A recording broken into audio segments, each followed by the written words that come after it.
Welcome back to the Walk G Racing YouTube channel, guys. Today we got something pretty cool, pretty special for you. I'm actually over here at the brother's shop. We're going to be messing with his little street car. He's bought a bunch of little goodies for it and stuff like that that should be pretty cool to do a little time lapse on.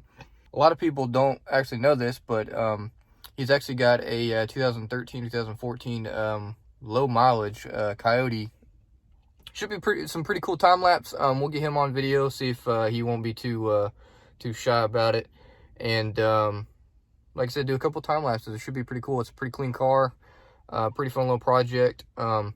True street car, got AC, got radio, heat, all that stuff, stock seats. I mean, it's literally just a whippled Coyote. I mean, unopened, doesn't have old pump gears or anything like that. So we're actually here backed up to his shop. Like I said, I actually bought him a Christmas present. And by bought him a Christmas present, I mean I bought us a Christmas present, and mainly me, because I'll probably use it, if not as much more than he will, in one of them deals. So I'm going to unload our Christmas present, and we'll get in there, we'll look at the car and see how everything's going. Yeah. Yeah, that's what I was talking about. Cut the center out. Yeah, no, that ain't bad. It's a nice little roll car. I brought the sticker. Oh, cool. Brought the sticker and all the shirts and stuff like that. And it's got the ball bearing drawers. That's not a bad little rig.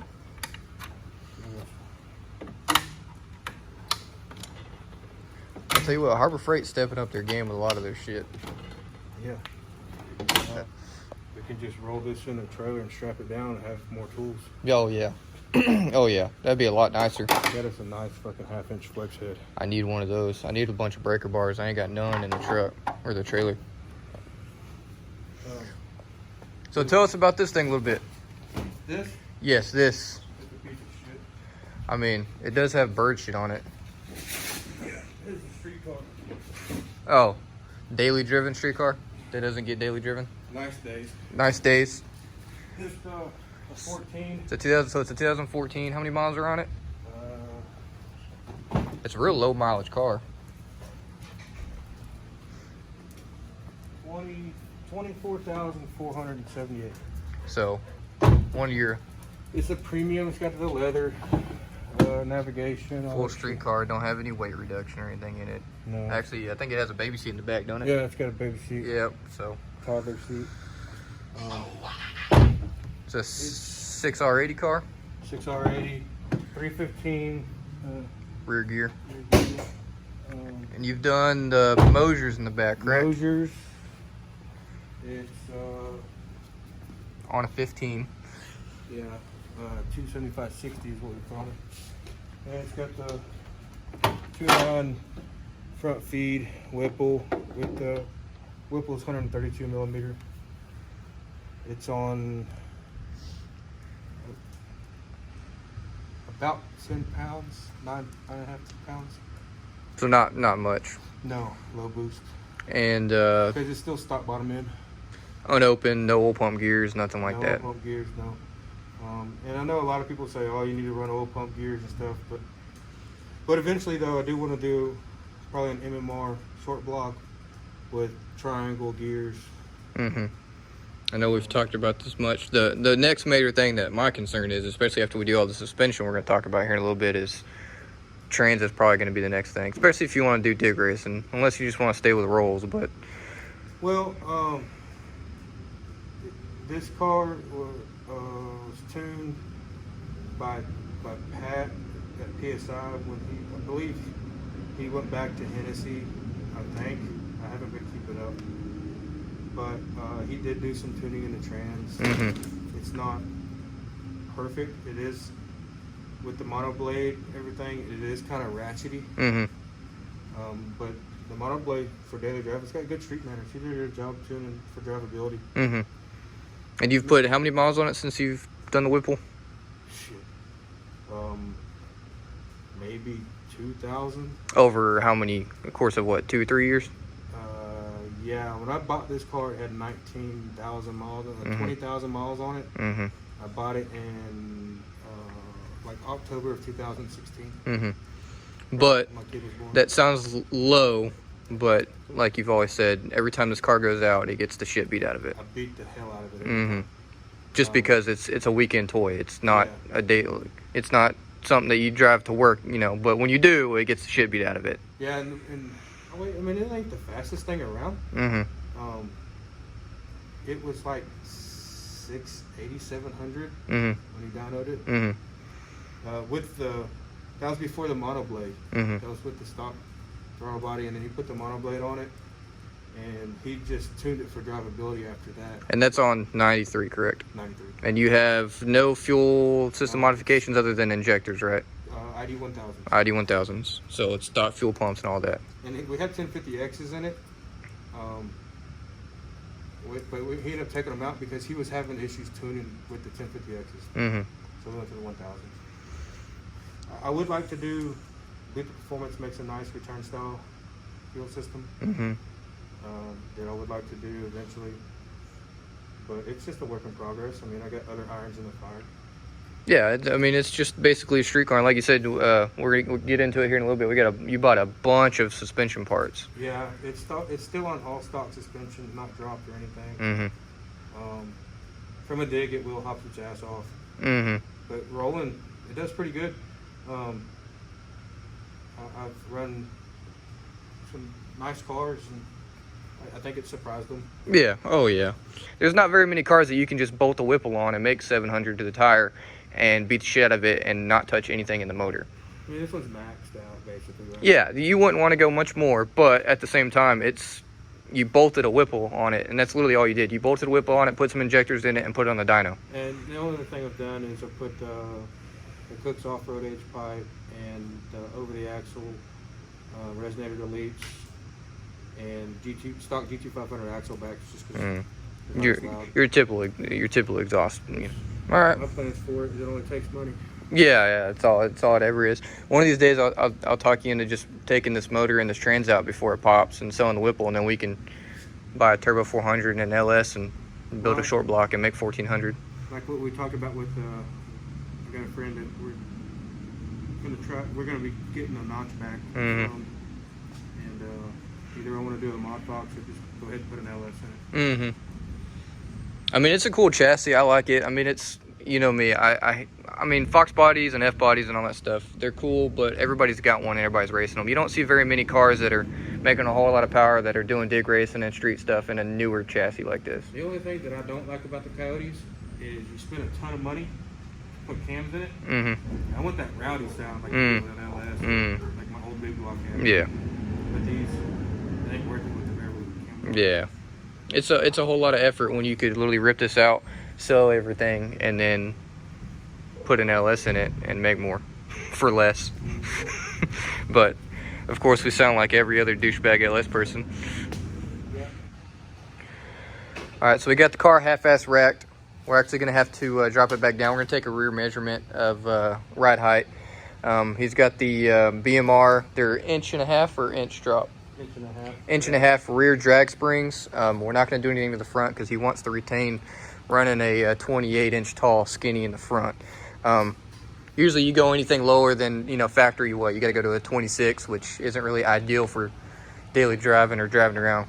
I don't think the 26 is hold the weight of the 28. They definitely don't. I've actually had experience with a 26-inch drag slick and on the Cadillac, and we ended up busting a bead on it going down the road.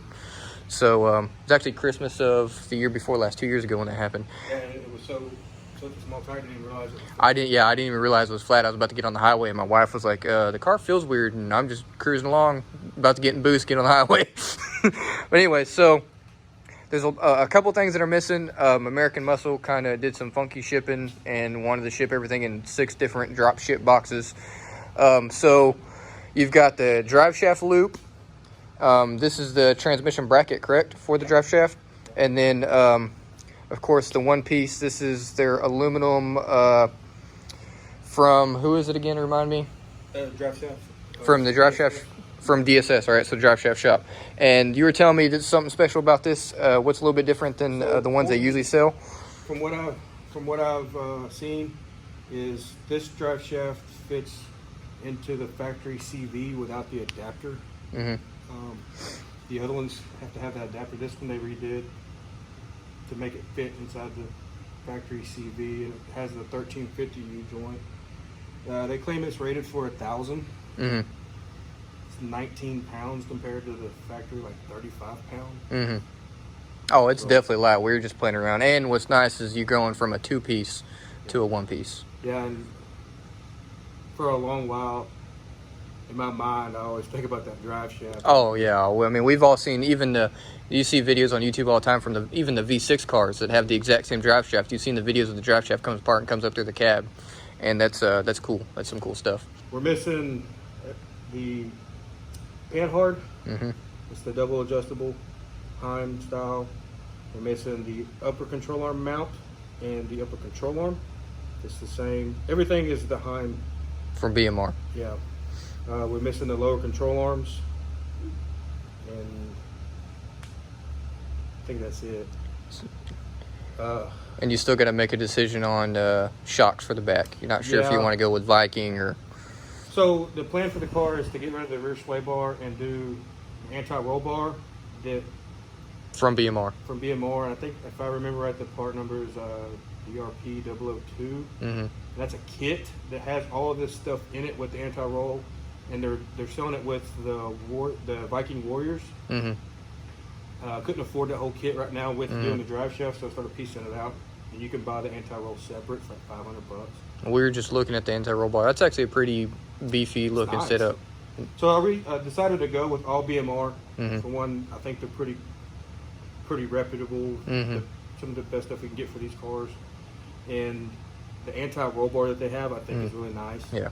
So I wanted to make sure everything works together. This is about some of the best bolt-on stuff that you could get. The anti-roll bar isn't so bolt-on. You're going to have to weld onto the axle for that, correct? Yes, it's got some tabs for the Heims for the adjustable. Yeah. So for a mostly bolt-on setup, without going to a true 4-link style rear suspension in this car, BMR has one of the best, I would say, ecosystem or something of a correlation of parts that go together that work together correct.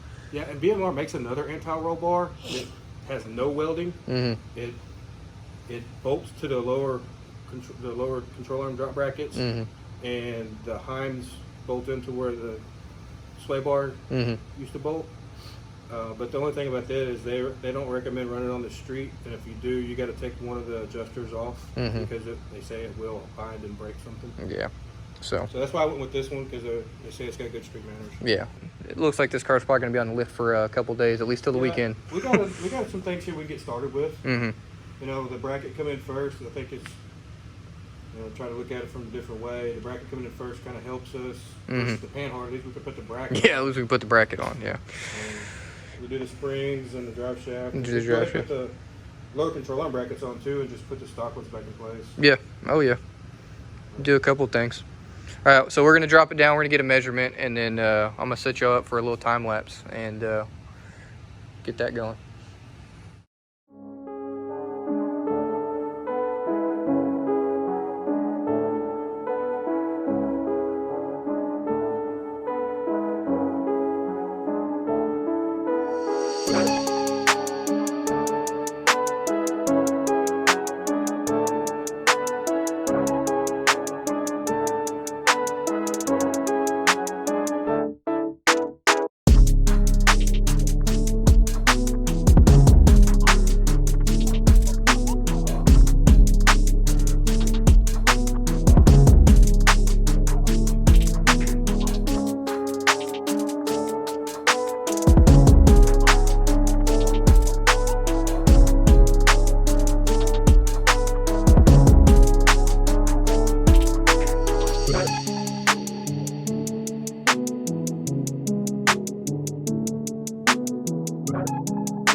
Splice Original.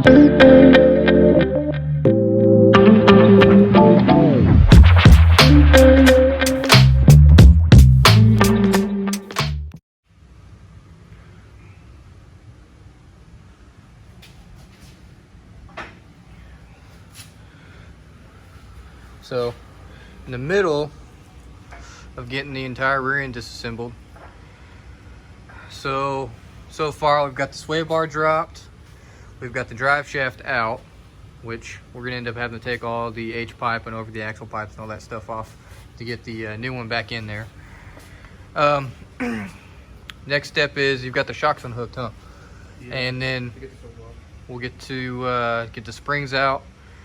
The reason we're doing that is because we're going to do a little painting and cleaning up on this Ford rusty ass piece of shit axle. Yeah, my 5.0 that I had in 2013. It was the same exact thing. They don't pay any of them. There's not even, I don't even think there's a spec or whatever where these even come. They put them in the F-150s just like this too. Yeah, my truck is rusty too. So my OCD is like been through the roof with that shit. yeah, and it's literally the only thing in this underneath this entire car that's not painted. I don't understand. So we're gonna get everything out of the way, clean it up, and go grab some paint. We're gonna, just throw some flat black on it just to make it, look a little bit more nice shiny presentable. parts on a rusty axle. Yeah. So I'm not saying we're gonna do like a Mike Milburn badass paint job, but it's gonna be better than what. Okay. I figured we were gonna take this whole thing off and put it in a paint booth, and or we just go have it powder coated. yeah, we can do that. Maybe we'll put that rear end in here that you get for the Cadillac. Oh, I don't know about all that. So I'm going to move y'all a little bit closer so y'all can get a little bit better time lapse of what's going on. But here shortly we're going to leave and go to the parts store, pick up some finger paint.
So, got the rear end painted, some flat black roll bar chassis paint, nothing too crazy.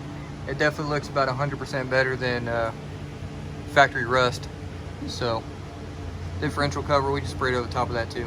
Nothing too crazy, nothing too big, but it's a pretty wild difference between the two. Definitely looks a lot better in there. So, next, after this dries, what do you think we're gonna do? Lower control arm brackets? Nah, we'll probably, that's the only thing holding it in right now, upper control and lower control. We could do one side of town maybe. Yeah. And then springs. That, and then we can put the springs in it.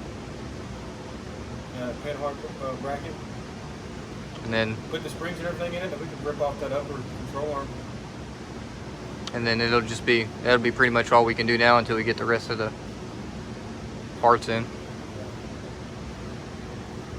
All right, sit y'all back down, keep on time lapsing.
So we're back here just kind of messing around a little bit, you know, taking our time doing this whole rig.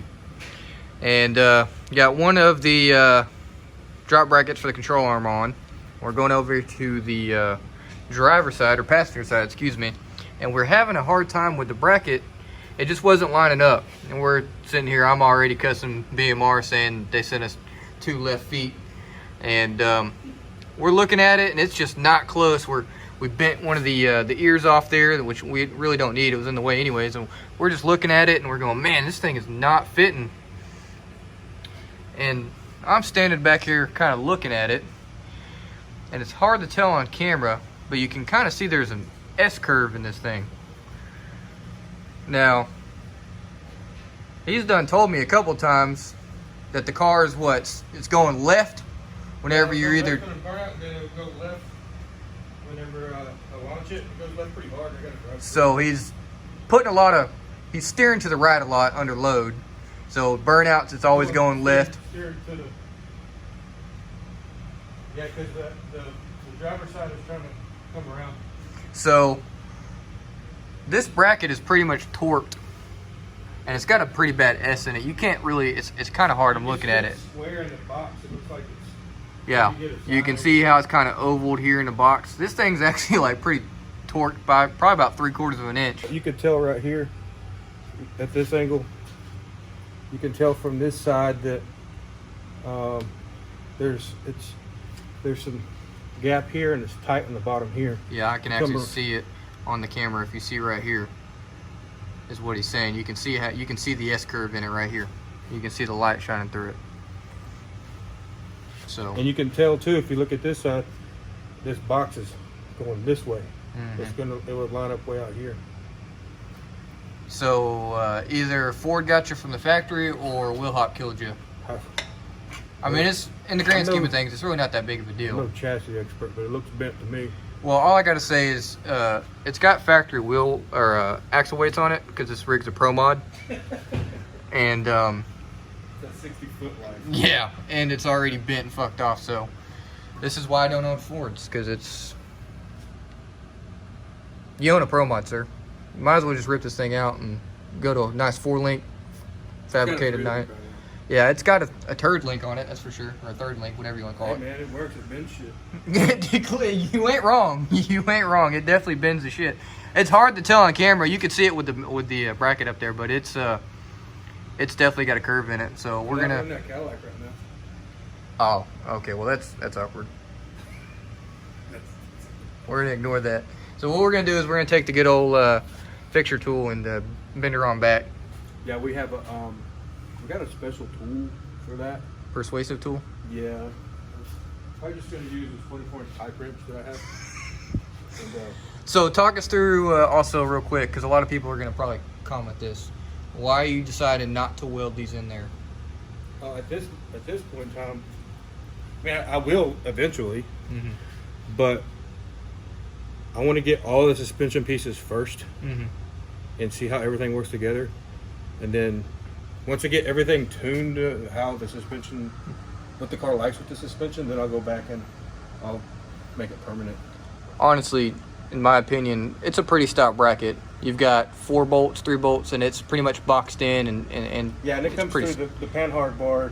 Yeah, is going to come through it also. It's pretty stout. I mean, I have a feeling you'd probably either the transmission would go first or the rear end would go before you break one of these. I can tell you from looking at that, the bracket is stouter than the factory mount. So it doesn't matter. So you weld it to the factory mount. The factory mount's what's going to break. I don't know if it'll break, but it'd probably be the first thing to go. It could bend more, I don't know. So.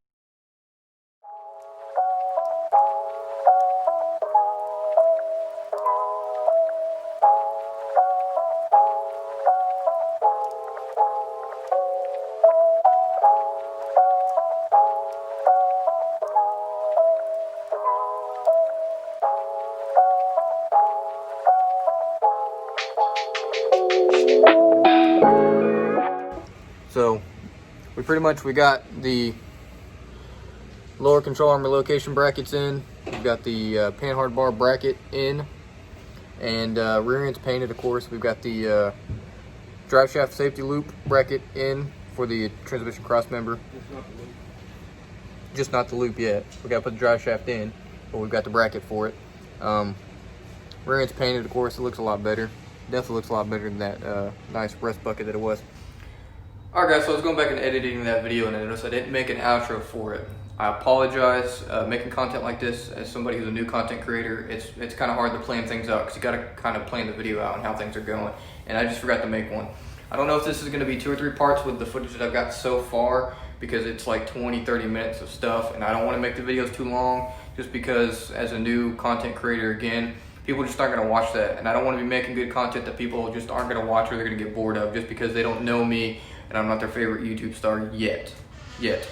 So I'm just here to say thanks again, guys. Please like, subscribe, follow the channel. I got a bunch of cool stuff coming. I got good content coming. I'm trying to do maybe 2-3 videos a week. I don't want to do too much and I don't want to show too much just yet until the subscriber base grows, because I don't want to be doing cool content that nobody's going to see. It's just, that sucks to me. But I got plenty of good ideas. I got logos, I got merchandise and stuff, all kinds of stuff I'd like to sell and get out there and just, you know, show my passion and show what I love to do. I work hard for this stuff. My brother that you saw, he works hard for what he's got. I mean, it's just something cool that we can do and we can share and, you know, actually enjoy the stuff we got. I got trucks, race cars, all kinds of content that I can bring to y'all and show y'all, and, you know, we'll all enjoy and it'll be cool, man. So if you're a friend of mine that's subscribing, that you already know me, or if you're a new subscriber, again, I appreciate it. The channel's gonna grow. I'm loving it, I'm enjoying it. We'll keep bringing good content to you, and the content will get even better every single time.